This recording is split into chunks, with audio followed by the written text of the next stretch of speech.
오늘은 이 신명기 6장의 말씀을 가지고 주객전도란 제목의 말씀을 함께 나누고자 합니다. 이 신명기서는 모세가 이스라엘에게 호소하는 연설, 곧 설교라고 할 수 있습니다. 그리고 이 신명기는 두 번째 율법이라 번역할 수 있는데 실제 의미는 되풀이한 율법, 즉 출애굽 후에 그 시내산에서의 언약 체결 후 약속의 땅 가나안의 그 목전에서 체결하게 되는 두 번째 언약이다라는 뜻을 가지고 있죠. 쉽게 말해서 신명기는 약속의 땅 그 가나안 목전에서 모세의 호소 어린 설교이고 당부인 것인데, 그 내용은 하나님과의 언약을 떠올리게 하면서 너희는 반드시 이 언약대로 살아야 한다. 그래야 약속의 땅이 너희에게 계속 주어질 것이다.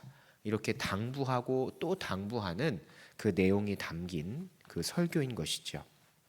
그 중에서도 오늘 본문은 이스라엘의 그 신앙 고백의 근간을 보여주는 부분인데, 곧 여호와를 사랑하는 것이 모든 것의 첫 번째이고 여호와의 말씀을 그대로 순종할 때 5장 33절의 말씀, 너희 하나님 여호와께서 너희에게 명령하신 모든 도를 행하라. 그리하면 너희가 살 것이요 복이 너희에게 있을 것이며 너희가 차지한 땅에서 너희의 날이 길리라의 이 말처럼 너희에게 허락할 약속의 땅이 너희에게 임할 것이다라는 메시지를 전하는 거죠. 그러니까 신명기의 가장 핵심적인 부분이 이 말씀이다라고 할 수 있어요. 결국 오늘 본문은 하나님께서 오늘날 우리가 어떤 삶의 목적을 가지고 살아야 하는지, 뭘 제일 우선순위로 두고 살아야 하는지를 알려주시는 그런 말씀이다라고 할 수 있죠. 그 삶의 목적이 무엇이냐? 주객에서 주가 무엇이냐면 하나님을 사랑하는 것이고, 이것을 자녀들에게 그리고 우리의 후손들에게 각인시켜서 흘러 내려보내야 한다라는 거예요. 절대 삶의 수단이 되어서는 안 된다라는 거죠. 이런 현상, 혹시라도 이것이 뒤집히면 뭐라고 하는 거죠? 오늘 말씀의 제목처럼 주객 전도라고 하는 겁니다. 요즘에 어떤 PC방이라든지 어떤 영화관, 이 문화와 관련된 그리고 유흥과 관련된 그런 시설들을 보게 되면 예시가 될 수 있는데, 본업인 어떤 컴퓨터의 사용이라든지 영화를 관람한다든지 문화 자체를 그 즐기는 그 목적보다, 그것으로 인한 수익보다 그 외의 서비스, 음식을 팔든지 주류를 팔든지 아니면 다른 편의 서비스를 제공해서 벌어들인 수익이 더 크다라는 거예요. 이런 현상이 뭐죠? 원래의 그 문화 공간 시설의 본래 목적보다도 다른 것이 수익이 더 커져서 그것에 의존하게 되는 거죠. 그럼 그것이 바로 주객 전도가 되는 거죠. 주는 그 문화를 체험하고 우리가 누리고 사용하는 것인데, 그것을 위해서 간다기보다는 거기에 있는 다른 부대 시설, 편의 시설, 이런 즐거운 것들을 누리기 위해서 그런 시설들을 간다라는 거예요. 이것이 바로 주객이 전도되는 현상이라고 하는 거죠. 우리의 신앙에도 이런 주객 전도의 신앙의 모습이 있을 수 있다라는 거예요. 때론 우리가 신앙의 삶에 주와 객의 위치가 그래서 바뀔 수가 있는 거죠. 지금 그럴 수도 있어요.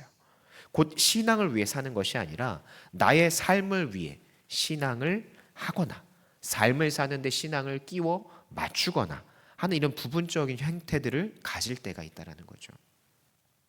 보통 이런 상황일 때 지금 우리에게 주보다, 하나님을 믿는 신앙보다 하나님보다 나의 삶이, 내가 얻는 사회적인 이익이, 수익이 더 크게 느껴질 때 내가 삶의 손해를 택할 것이냐, 하나님을 예배하는 것을 택할 것이냐라고 한다면 우리는 신앙을 택하지 않습니다. 못하죠.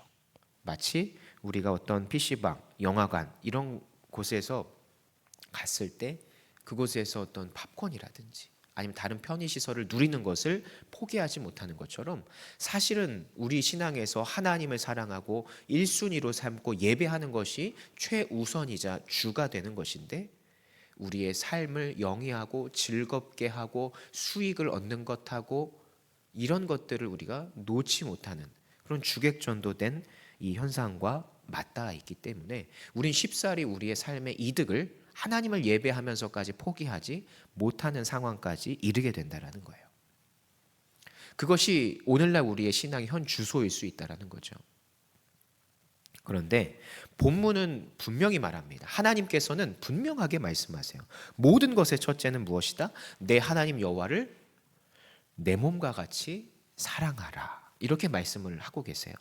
이 말은 무슨 일이 있더라도 내가 손해를 보고 어려운 일을 당하고 쫄딱 망할지라도 반드시 내가 지켜야 할 한 가지는 무엇이냐? 내 삶의 목적이 여호와 하나님을 섬기는 것이고 예배하는 것이다라는 것을 기억하고 그것을 순종함으로 증명해내는 것이 너의 주된 삶의 목적이다라고 말씀을 하시는 거죠.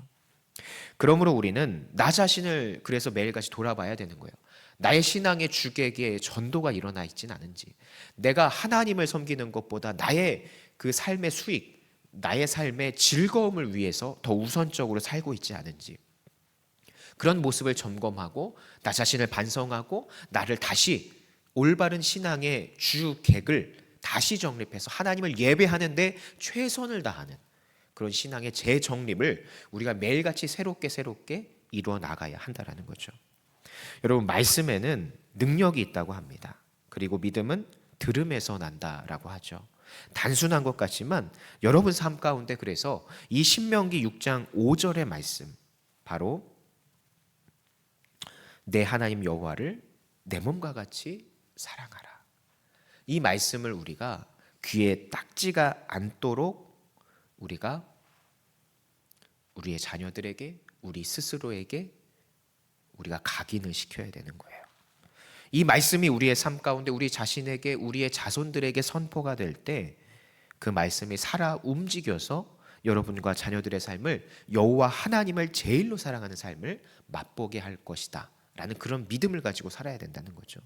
여러분, 이것은 단순하지만 여호와의 복을 받는, 하나님이 약속하신 땅을 기업으로 주신다는 그 축복의 근간을 받고 누릴 수 있는 바로 그 방법이 되는 겁니다. 예수님께서도 요한복음 21장 15절에서 17절에 베드로에게 네가 나를 사랑하느냐 이렇게 3번 물으시잖아요. 그 말에 담긴 의미는 다른 여러 가지도 있겠지만 무엇보다도 네가 나를 사랑하는 것, 곧 여호와 하나님을 사랑하는 것이 제일 우선적이다라는 것, 첫째라는 것을 기억해라 라는 의미도 담고 있는 거죠. 정말 그것이 중요한 것이라는 것을 각인시켜 주는 거예요. 그러므로 우리 성도님들은 반드시 이 신명기 6장 5절의 말씀, 너는 마음을 다하고 뜻을 다하고 힘을 다하여 내 하나님 여호와를 사랑하라. 이 말씀을 늘 암송하고 여러분이 믿음으로 받아 삼키고 이 말씀을 여러분의 자녀와 여러분의 자손들에게 각인시켜 주시기를 바랍니다. 그럼 여러분의 가정은 하나님이 가나안을 이스라엘 백성에게 허락하신 것처럼 여러분에게도 그 약속의 땅과 같은 약속을, 그 축복의 근간을 여러분에게 허락하실 수 있다는 사실을 기억하시고 그 축복을 받아 누리시는 우리 성도님들이 되시기를 주님의 이름으로 축원합니다. 기도합니다.